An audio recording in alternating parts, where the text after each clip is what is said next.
네, 고양이 동반학교 전염성 및 질환편 이번에 알아볼 주제는 피부 사상균입니다. 제가 이 피부 사상균이 좀 낯선 용어여서 제가 뜻을 좀 알아봤는데요. 진균 가운데 곰팡이 형태의 기중균사가 생기는 것을 효모상의 진전에 대해 사상균이라고 한다. 도대체 이거 무슨 소리인지 모르겠어요. 피부 사상균에 대해서 설명을 좀 부탁드려도 될까요? 곰팡이에도 많은 종류가 있어요. 네네. 그래서 이제 그 중에 하나가 이제 사상균이고, 이 사상균의 종류에도 또 여러 가지가 있어요. 그래서 뭐 메인은 피부 각질 친화성이 있는 아이죠. 네. 그래서 링웜이라고 많이들 알고 계세요. 그쵸. 근데 링웜은 사실은 좀 이상한 용어죠. 웜은 벌레잖아요. 네. 근데 이제 원인균이 곰팡이균이거든요. 그러면 링은 왜 붙었냐? 병변이 이렇게 동그랗게 링 모양이에요. 아, 그래서 네, 링. 네네. 네, 원형 병변처럼 보이기도 하지만 이게 이렇게 동그랗게 환을 만들어서 반지 모양으로 이렇게 동그랗게 이제 빨갛게 테두리가 져서 시작을 해요. 아. 네, 뭐 좀 잘못된 용어인 거예요.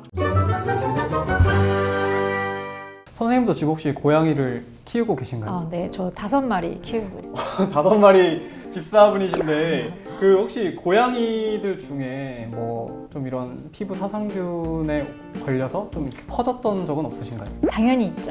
네, 경험이 당연히 있으셨군요. 있습니다. 네, 네. 당연히 있는데 처음에 이제 첫째 고양이를 입양을 했을 때 그 네. 친구가 이미 묻혀 오셨어요. 근데 그때 이미 저는 강아지를 또 기르고 있었는데 네. 네, 그 고양이 양님이 이제 강아지한테도 옮기시고 해가지고 널리 퍼뜨렸군요. 네, 널리 퍼뜨렸는데 이 사상균이 굉장히 독해요. 왜 우리 이제 사람도 무좀, 지긋지긋한 무좀이라고 하잖아요. 그 무좀균의 원인이 곰팡이잖아요. 네네. 지긋지긋합니다. 그래서 한 마리만 걸렸다고 한 마리만 치료하면 안 돼요. 왜냐면 이게 개도 걸릴 수가 있고 사람도 피부 면역력이 약하면 걸릴 수가 있거든요. 네네.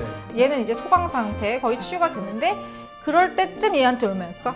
핑퐁 핑퐁. 계속 왔다 갔다 네, 하군요. 핑퐁 핑퐁해서 재감염이 될 수 있어요. 왜냐면 얘는 치료가 됐으니까 치료 끝 이랬는데 네. 어느 순간 보니까 얘가 한 일주일 후에 이렇게 피부가 빵꾸가 나 있고 근데 네. 처음에는 모르세요. 왜냐면 이게 털이 있기 때문에 이제 일반적으로는 이제 동그랗게 먼저 빨갛게 시작을 하고 그게 이제 나중에 조금 지나면 치유가 되면서 각질이 생기고 털이 훌러덩 빠지게 되는데 네.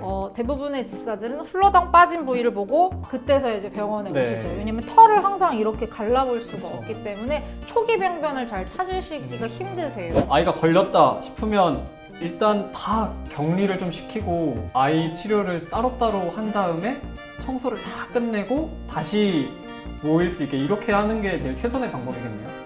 최선의 방법이지만 쉽지 그게 않죠. 또 생각보다 쉽지가 않아요. 네. 네, 방이 좀 많으신 분들이야 가능하시겠지만 원룸일 수도 있잖아요. 그쵸, 많죠. 네, 그래서 일반적으로는 이제 담요 과정에서는 그냥 한 마리가 딱 걸렸다 하면 그냥 다 같이 치료하는 게 도움이 될 거고요. 그다음에 최근에는 곰팡이 백신이 있기 때문에 그거를 맞으면 임상 증상도 경감이 되고 예방력도 있고 해서 그걸 같이 병행을 하고 있긴 하거든요. 그 곰팡이균을 완전히 없애기가 쉽지는 않은 것 같아요. 뭐 계속 옮겨 다니고 여기 붙어 다니고 막 이러면 그럼 혹시 예방을 할 수 있는 방법은 어떤 게 있을까요? 소독 철저? 계속해서 항상, 소독 얘기가. 네, 전염병은 이거는 뭐 소독 철저, 위생 관리 이게 이제 제일 좋고 네. 담요 과정에서는 특히나 더 외부에서 유입되는 아이들 항상 모니터링 해주시고 일정 기간은 떨어뜨려서 봐야 네. 되고 더럽지 않아도 사실은 사상균 같은 경우에는 왜 우리 빵 같은 것도 2, 3일만 두면 맞아요. 곰팡이 피잖아요. 공기 중에 있는 거 어떻게 할 수가 없어요. 환기 잘 시키시고 네. 이제 조금 그래도 깔끔하게 이제 그렇게 유지를 좀 해주시면 좋을 것 같아요. 이번 편차에서 소독의 중요성이 굉장히 많이 나오고 있는데요. 피부 사상균의 소독은 알코올로도 가능한 건가요? 알코올로도 일부는 죽을 수는 있어요. 근데 완벽하다고 하기에는 조금 모자란 감이 없지 않아 있어서 세균에는 항생제가 들어가야 되고 곰팡이에는 항진균제가 제일 잘 됐죠. 네. 근데 하지만 락스, 항상 나오는 락스는 뭐든지 다 죽일 수 있는 아주 강력한. 네, 아주 강력하죠, 락스가. 네. 사랑하는 제가 소독제예요. 네. 네. 대신 제 피부가 좀 망가져서 그렇지. 그쵸. 네. 뭐 차염소산도 좀 그렇고 해서 원액 쓰지 마시고요. 네. 희석해서. 네, 희석해서 하시면은 어느 정도는 소독이 좀 될 거예요. 평균적으로 한 어느 정도가 걸릴까요? 이렇게 치료가 된다고 한다면? 짧게는 뭐 2주, 길게는 2달까지도 잡아야 돼요. 모든 진균제가 그런 건 아니지만 어느 정도는 또 간독성이 있어요. 그래서 이제 저 같은 경우에는 어린 개체면 어린 개체일수록 이제 외부 소독제 같은 거, 그다음에 네. 약욕 이런 걸 좀 많이 이용하는 편이고요. 약을 쓰더라도 조금 휴약 기간을 가지면서 쓰는 편이에요. 네, 어. 네. 근데 이제 약만큼 사실 확실한 건 없더라고요. 그쵸. 네, 그러니까 외용제를 아무리 해도 이게 네. 컨트롤이 잘 안 되는 경우들이 있어서 네네. 심하지 않으면 이제 외용제나 샴푸나 이런 걸로 좀 하는데 사실은 이 한 부위 여기가 빵꾸 났다고 해서 여기만 있는 건 아니거든요. 그쵸. 네, 네. 포자가 털에 다 묻어 있기 때문에 그러다가 이제 폭 내려앉아서 병변을 일으키는 거기 때문에 전신에 영향을 줄 수 있는 제품을 사용하는 게 제일 좋아요. 그게 이제 약이고 그 다음에는 이제 약욕이죠. 네. 무좀과 비슷하다라고 하셨잖아요. 정말 사람 무좀약, 뭐 라미땡 이런 거를 고양이한테 쓰시는 분들도 있더라고요. 생각보다 많이. 근데 이런 건 좀 위험하지 않을까요? 사람 약하고 고양이나 이제 강아지한테 쓰는 거는 농도가 다를 수가 있어요. 네. 네. 우리 아이들은 우리보다 이제 몸이 체구가 뭐 10배 정도 더 작잖아요. 네. 그래서 만약에 이제 그를 발랐다, 그러고 핥아 먹었다라고 하면은 문제가 될 수 있어요. 특히나 고양이 같은 경우에는 독성이 취약해요. 네. 훨씬 더 강아지보다 더.